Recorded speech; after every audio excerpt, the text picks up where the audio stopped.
When you're 16, life can be tough. You can't drive, you can't drink, and for the most part, you can't vote. But 16 and 17-year-olds did vote in the Scottish referendum. Could this be a turning point?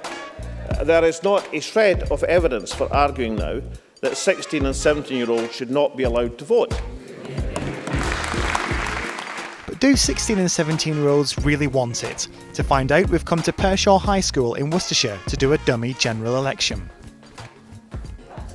We've got a ballot box. I've given every 16 and 17-year-old here a ballot paper, and they've got until polls close this lunchtime to cast the vote. But even if teenagers want the vote, are they ready for it?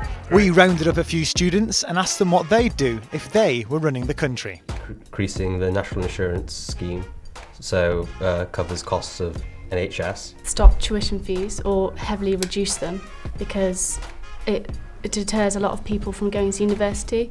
Putting boots on the ground in Syria and Iraq. It's going to be very expensive because it's already a costly operation bringing troops back from Afghanistan. There will be casualties on our front.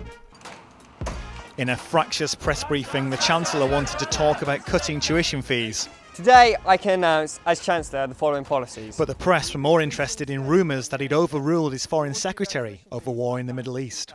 I can also categorically confirm that we will not be putting any boots on the ground in Syria or Iraq. Thank you. There will be no further questions. OK then, let's go back to our first question.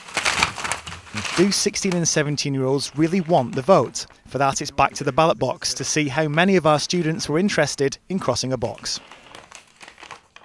And the results are in. The Conservatives won by quite a considerable margin, with Labour and the Liberal Democrats fighting it out for second place. The turnout was 42%, which is higher than your average local election, but lower than your average general election. There were 3 spoiled ballot papers and 1 illustration, which cannot be shown for reasons of taste and decency. There is some enthusiasm for lowering the voting age, but any plan to do so is years away. And who knows, by that time, we may have some new politicians too.